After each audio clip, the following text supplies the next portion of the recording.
नमस्कार। मैं हूँ गजानंद वर्मा। कक्षा 11 के लिए विषय अनिवार्य हिंदी, पुस्तक आरोह, पाठ 5, गलता लोहा। आज हम इस पाठ का पाठ संख्या 4 पढ़ेंगे। हाँ, तो इससे पूर्व इस पाठ में हम चर्चा करे थे कि किस प्रकार से जो मोहन गांव का एक प्रतिभावान विद्यार्थी था, प्रतिभाशील विद्यार्थी था, वो विद्यार्थी गांव से बाहर रमेश के साथ जाकर किस प्रकार से उसकी प्रतिभा छुप जाती है। उनके परिवार में जितने सारे सदस्य थे, एक उनकी भाभी लगती, एक उनकी चाची लगती, ये उनको नौकर से ज़्यादा नहीं समझते थे। ये परिवार के लोग तो उनसे काम करवाते ही, साथ में मोहल्ले की औरतें भी उनसे काम करवाती। कहा करती, मोहन ज़रा बाज़ार से दही ला दे, अरे मोहन ज़रा बाज़ार से आलू ला दे। इस तरह से वह गांव का बच्चा, प्रतिभाशाली बच्चा, यहाँ भीड़ में आकर के लुप्त हो गया। इनकी प्रतिभा को यहाँ पहचानने वाला कोई नहीं था। अपने मन की बात, अपने मन की पीड़ा को इनके सामने व्यक्त भी नहीं कर सकता था। करे तो क्या, काफ़ी दिन निकलने के बाद ही रमेश ने एक साधारण से स्कूल में इनका दाखिला करवा दिया। इनके पिता के मन में बहुत सारी उम्मीदें थी, किंतु मोहन नहीं चाहता था कि उनके पिता की आशाओं पर पानी फिर जाए। ऐसी स्थिति में उनको सारा पता था, छुट्टियों में ही गांव जाता, किंतु अपने पिता को सच्चाई नहीं बताता था। इस बात को उनको पता था कि पिता को सच्चाई का पता लगेगा, कितना दुख होगा पिता को। इसलिए सच्ची बातें पिता को नहीं बताता था और वह चाहता था, करे तो क्या, अब यहाँ रहकर ही सब कुछ करना पड़ेगा। ये उनके मन में विचार थे। अब देखिएगा, औसत दफ्तरी बड़े बाबू की हैसियत वाले रमेश के लिए मोहन को अपना भाई बिरादर बतलाना अपने सम्मान के विरुद्ध जान पड़ता था। अब देखिएगा, ये तो दफ्तर के अंदर बाबू था, औसत दफ्तरी बड़े बाबू की हैसियत से बड़े बाबू था और बड़े बाबू की तरह ये व्यवहार करता था। मोहन को भाई बिरादर कहने में इनको संकोच होता था। ये सम्मान के विरुद्ध मान करके इनको नौकर कहकर देता था, लोगों को बताता ये मेरा नौकर है। औसत दफ्तरी बड़े बाबू की हैसियत वाले रमेश के लिए मोहन को अपना भाई बिरादर बतलाना अपने सम्मान के विरुद्ध जान पड़ता था और उसे घरेलू नौकर से अधिक हैसियत वह नहीं देता था। वो मानता था, मैं तो बड़ा इंसान हूँ, बड़ा बाबू हूँ, मेरे सामने इसकी क्या हैसियत है। ऐसा जान करके वह उसको नौकर से ज़्यादा हैसियत नहीं देता था, नौकर से ज़्यादा सम्मान नहीं देता था। ये पता मोहन को भी था, लेकिन मोहन करे तो क्या। थोड़ी बहुत हीला हवाली के बाद रमेश ने निकट के ही एक, इसके पहले देखिए, इस बात को मोहन भी समझने लगा था। थोड़ी बहुत हीला हवाली करने के बाद, कुछ समय बीतने के बाद रमेश ने निकट के ही एक साधारण से स्कूल में उनका नाम लिखवा दिया।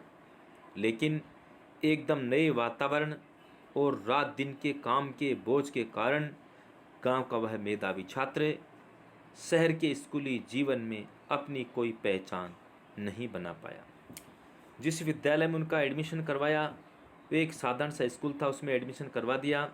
साथ में नया वातावरण, नए विद्यार्थी, नया अध्यापक, नया एरिया, साथ ही घर के कामकाज का इतना बोझ था कि वह जिस काम को करना चाहता था नहीं कर पाता था। मेधावी जो छात्र था, शहर के स्कूली जीवन में अपनी कोई पहचान नहीं बना पाया। वहाँ तो उसने क्या है, गांव के अंदर पहचान बना रखी थी, लेकिन यहाँ वह कोई पहचान नहीं बना पाया, क्योंकि वहाँ तो उसका काम था सिर्फ पढ़ना, किंतु यहाँ तो पूरा घर का काम भी इसको करना पड़ता था। उसका जीवन एक बंदी बंधाई लीक पर चलता रहा। जो लीक बना दी गई, उस लीक में चलता, इतने बजे उठना, इतने बजे खाना बनाना, इतने बजे घर वालों की व्यवस्था करना। वो क्या कि बंदी बंधाई लीक पर चलता था, इस लीक से हट करके वह नहीं कर पाता था।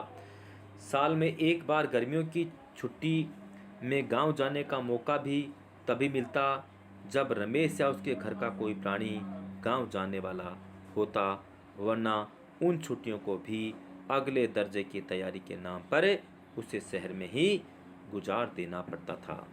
देखिए, विचारने बिंदु यह है कि एक साल में एक बार आने का मौका पड़ता था, और मोहन के पिता को तो यही एहसास होता था कि छुट्टियां नहीं है, बच्चा घर कैसे आए।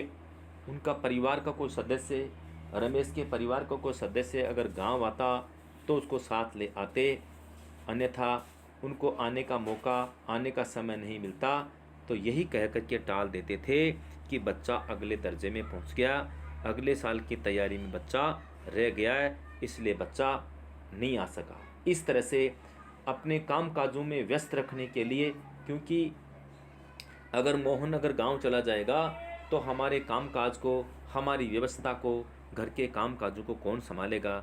ऐसी स्थिति को जान करके वह गांव जाता नहीं, और ऐसे वक्त निकल जाता। साल में एक बार जाने का कभी मौका मिल जाता, और अगर समय नहीं मिलता तो ऐसी स्थिति में अगले दर्जे, अगले क्लास के बहाने उसको रोक लेते थे, गांव जाने का मौका उसको नहीं मिलता था। अब रमेश ये सब कुछ समझता था, लेकिन करे तो क्या। आगे इसमें दे रखा है, तैयारी के लिए गुजार देना पड़ा। अगले दर्जे की तैयारी तो बहाना भर थी। सवाल रमेश और उसकी गृहस्थी की सुविधा असुविधाओं का था। मोहन ने परिस्थितियों समझौता कर लिया था, क्योंकि वह कोई चारा नहीं था, इसके अलावा कोई चारा नहीं था। घर वालों को अपनी वास्तविक स्थिति बतलाकर वह दुखी नहीं करना चाहता था। बंशीधर उसके सुनहरे भविष्य के सपने देख रहे थे। देखिएगा, उनके पिता बंशीधर अपने बेटे के सुनहरे भविष्य के सपने देख रहे थे, इसीलिए सब कुछ ज्ञात होने के पश्चात भी अपने पिता को वह सच नहीं बता सके। अपने पिता को सच्चाई की जानकारी वो नहीं दे सका, क्योंकि वह नहीं चाहता था पिता के सपने टूट जाए। ये भी पता था कि रमेश मोहन को गांव क्यों नहीं ले जाता, क्योंकि उनकी गृहस्थी, उनकी व्यवस्था, उसमें दिक्कत हो सकती थी, क्योंकि मोहन से वो घर का काम करवाते, नौकरी की तरह काम करवाते। ऐसी स्थिति में उनके परिवार में, उनकी गृहस्थी में किसी प्रकार की असुविधा न हो। ऐसी स्थिति को जान करके वह उसको गांव नहीं ले जाते, और मोहन के पास तो मोहन ने तो परिस्थितियों से समझौता कर लिया था, उसके पास में तो अन्य को चारा भी नहीं था, और वह अपने घर वालों को सच्चाई भी नहीं बतलाना चाहता था, क्योंकि अगर सच्चाई बताएंगे तो उनके पिता के जो सपने हैं वो टूट जाएंगे। लेकिन पिता को सच्चाई का पता नहीं था। पिता ने तो बहुत बड़े सपने संजो रखे थे कि बेटा वहाँ पढ़ाई कर रहा है, एक दिन बहुत बड़ा इंसान बन करके आएगा। 8वीं कक्षा की पढ़ाई समाप्त कर छुट्टी में मोहन गांव आया हुआ था। जब वह लौटकर लखनऊ पहुंचा तो उसने अनुभव किया कि रमेश के परिवार के सभी लोग जैसे उसके आगे की पढ़ाई के पक्ष में नहीं है। देखिएगा, 5वीं तक की पढ़ाई तो उन्होंने गांव के स्कूल में कर ली, और 8वीं तक की पढ़ाई वो पास गांव में करना चाहते थे, किंतु व्यवस्था ठीक नहीं थी। ऐसी स्थिति में उनके पिता चिंतित रहते थे। अचानक रमेश ने आकर के उनके समस्या का समाधान किया, समस्या का समाधान के बारे में बताया। पिता ने सोचा रे कम से कम बाहर जाएगा तो कम से कम पढ़ तो लेगा, लेकिन यहाँ भी रमेश ने ला करके उसके साथ में अत्याचार किया, घर का काम उससे करवाते थे। पढ़ाई लिखाई से उनको कोई लेना देना नहीं था। और वहाँ आने के पश्चात काफ़ी दिन बाद में उन्होंने एक साधारण से स्कूल में उनका दाखिला करवा दिया। लेकिन जैसे 8वीं तक की स्कूल पास की, उन्होंने कक्षा 8 तक पास की, उसके पश्चात उनके परिवार के लोग अर्थात रमेश के परिवार के लोग उनको पढ़ाने के पक्ष में नहीं थे। वो नहीं चाहते थे कि बच्चा आगे पढ़े। बात घूम फिर करके जिस ओर से उठती वह उसी मुद्दे पर ज़रूर ख़त्म हो जाती कि हजारों लाखों बीए एमए मारे मारे बेकार फिर रहे हैं। ऐसी पढ़ाई से अच्छा तो आदमी कोई हाथ का काम सीख ले। बात यहीं पर ख़त्म हो जाती। बच्चा आगे पढ़ने की चेष्टा करता, लेकिन यही बात उभर करके सामने आती। वह कहते कि आपकी तरह हज़ारों लाखों विद्यार्थी हैं जिन्होंने बीए एमए कर रखा है, लेकिन रोज़गार की तलाश में मारे मारे फिर रहे हैं। इससे तो अच्छा यही होता है कि कोई हाथ का काम सीख ले जिसके कारण उसका काम ठीक से चल सके। ऐसी पढ़ाई से अच्छा तो आदमी कोई हाथ का काम सीख ले। रमेश ने अपने किसी परिचित के प्रभाव से उसे एक तकनीकी स्कूल में भर्ती करा दिया। तकनीकी स्कूल जहाँ पर इस तरह का काम सिखाया जाता है। मोहन की दिनचर्या में कोई विशेष अंतर नहीं आया। वह पहले की तरह स्कूल और घरेलू कामकाज में व्यस्त रहता। धीरे धीरे 1.5-2 वर्ष का यह समय बीत गया और मोहन अपने पैरों पर खड़ा होने के लिए कारखानों और फैक्ट्रियों के चक्कर लगाने लगा। देखिएगा, इस तकनीकी स्कूल में उनको भर्ती करवा दिया 2 साल बाद में, 1.5-2 साल बाद में, और वह क्या कारखानों में चक्कर लगाने लगा। मन में विचार करने लगा किसी तरह कोई काम मिल जाए जिसके कारण घर की जो आर्थिक स्थिति है उसको मैं ठीक कर सकूं। पिता के जो सपने हैं उसको तो मैं क्या पूरा करूंगा, लेकिन मुझे काम तो करना है। रमेश भी चाहता था कि वे काम काज कर ले और कुछ कमाने लग जाए, और वो ज़्यादा पैसा उन पे नहीं लगाना चाहता। रमेश ज़्यादा पैसा मोहन के नहीं लगाना चाहता था। और दूसरा कारण, वह पढ़ाई भी साथ करता, पढ़ाई के साथ साथ में घर का काम भी उसे करना होता था। वो करना ही होता था, मजबूरी थी उसकी, नहीं करे तो उनको घर से बाहर भी निकाला जा सकता था। अब वो क्या है कि ये चीज़ें डिप्लोमा लेने के पश्चात वो अपने पैरों पर खड़ा होना चाहता था, इसलिए कारखानों और फैक्ट्रियों के चक्कर लगाने लगा। बंशीधर से जब भी कोई मोहन के विषय में पूछता तो उत्साह के साथ उसकी पढ़ाई की बाबत बताने लगते, और मन ही मन उनको विश्वास था कि वह एक दिन बड़ा अफसर बनकर लौटेगा। लेकिन जब उन्हें वास्तविकता का ज्ञान हुआ तो न सिर्फ गहरा दुख हुआ, बल्कि वे लोगों को अपने स्वप्न भंग की जानकारी देने का साहस नहीं जुटा पाए।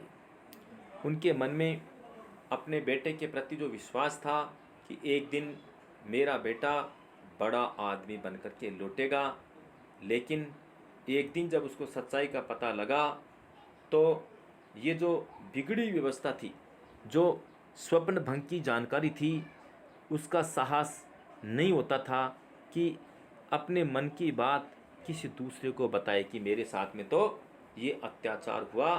ये बातें वो किसी दूसरे को बता भी नहीं सकते, क्योंकि उनकी मजबूरी थी, और मजबूरी के कारण ये जो बच्चे के साथ में अत्याचार हुआ ये बातें दूसरों को बता नहीं सकते। और अंदर ही अंदर इनके पिता बंशीधर थे, वो अंदर ही अंदर घुटते रहते थे।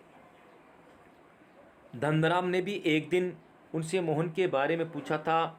घास का एक तिनका तोड़कर दांत खोदते हुए उन्होंने बताया था कि उसकी सेक्रेटरीट में नियुक्ति हो गई है और शीघ्र ही विभागीय परीक्षाएं देकर वह बड़े पद तक पहुंच जाएगा। धनराम को त्रिलोक सिंह मास्टर की भविष्यवाणी पर पूरा यकीन था। ऐसा होना ही था। उसने सोचा, दांतों के बीच में तिनका दबाकर असत्य भाषण का दोष न लगने का संतोष लेकर बंशीधर आगे बढ़ गए थे। धनराम के शब्द मोहन लल्ला बचपन से ही बड़े बुद्धिमान थे, उन्हें बहुत देर तक कचोटते रहे। कहने का मतलब, एक तिनका मुंह में लिया और उन्होंने धनराम ने जब उससे पूछा, मोहन के पिता से धनराम ने पूछा, तो घास का तिनका लेकर उन्हें कहा कि उनकी सेक्रेटरीट में नियुक्ति हो गई है और थोड़े दिन के अंदर ही विभागीय परीक्षा देकर के बड़े पद पहुंच जाएगा। ये विचार किया तो धनराम ने ठीक कहा कि मास्टर त्रिलोक सिंह की भविष्यवाणी ठीक हो गई। वो कहा करते थे कि भाई कभी इंसान को झूठ नहीं बोलना चाहिए, लेकिन बंसीधर को तो पता लग गया था कि मैं इसको झूठ बोल रहा हूँ। और धनराम ने यह भी कहा मोहन लल्ला बचपन से ही बड़े बुद्धिमान थे।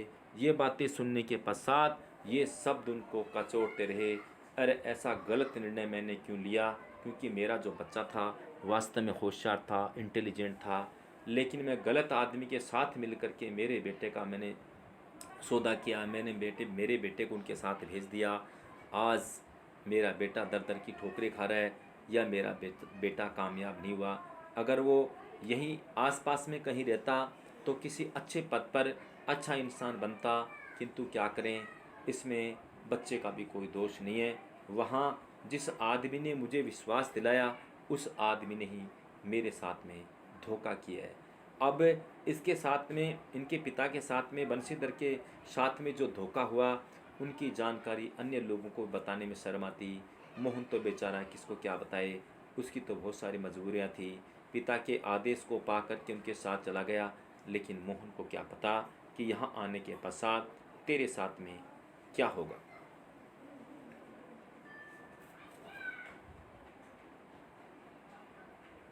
तो देखिएगा, इस तरह से उनकी बातें सुनने के पश्चात उनको बहुत बुरा लगा, लेकिन पिता अब क्या करे।